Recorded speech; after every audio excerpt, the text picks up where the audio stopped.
ներկայացնիր։ Ես Արսինեն եմ։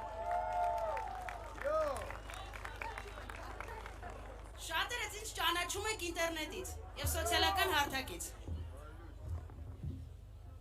Շատ հաճախ ես հայտնվել եմ ձեր սմարթֆոնների մեջ եւ անկախ ձեր կամքից հետեւել եք իմ ելույթներին։ Այսօր ինձ համար մեծ պատիվ է գտնվել այստեղ։ Հաղթած նախագահի կողքին, նրա թիմի հանրահավաքին եւ կիսվել իմ տեսակետերով։ Սիրելի ժողովուրդ, ես միշտ հեռու եմ եղել քաղաքականությունից, բայց այսօր, անկախ մեր կամքից, քաղաքականությունը ներխուժել է մեզանից յուրաքանչյուրի ընտանիք։ Մեր առօրյա զրույցների, ցանկությունների, մտահոգությունների եւ անհանգստությունների կենտրոնում հայտնվել են հարցեր, որոնք վերաբերվում են մեր երկրի ներկային եւ ապագային։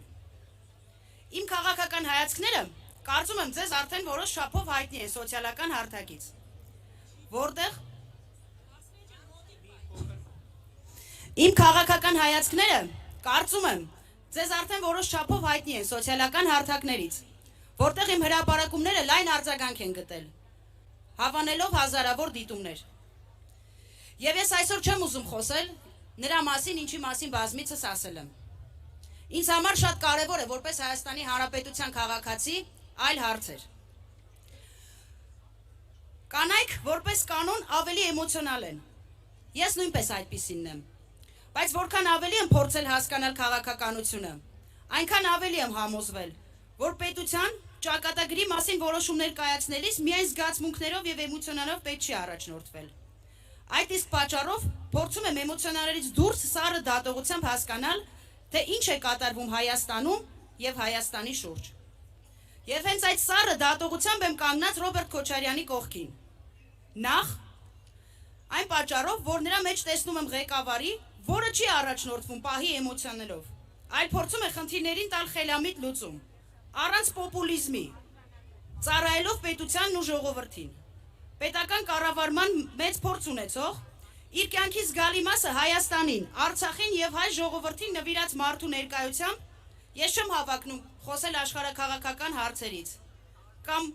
պատրաստի վերլուծություն առաջարկել։ Այսօր քաղաքական դաշտում շատ է քննարկվում Հայաստանի արտաքին քաղաքական կողմնորոշումը, հարաբերությունները տարբեր միջազգային գործընկերների հետ։ Խաթարված են հայ-ռուսական հարաբերությունները, իսկ հայ-իրանական հարաբերությունները արդեն իսկ խնդիր են ստեղծում։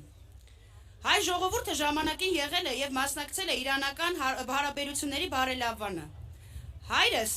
հիմնելով Արցախի ֆարս միությունը Արցախում, նպաստել է հայ-իրանական հարաբերություններին։ Բայց այսօր, երբ մեր հարևան Իրանը կյանքի ու մահու կռիվ էր տալիս,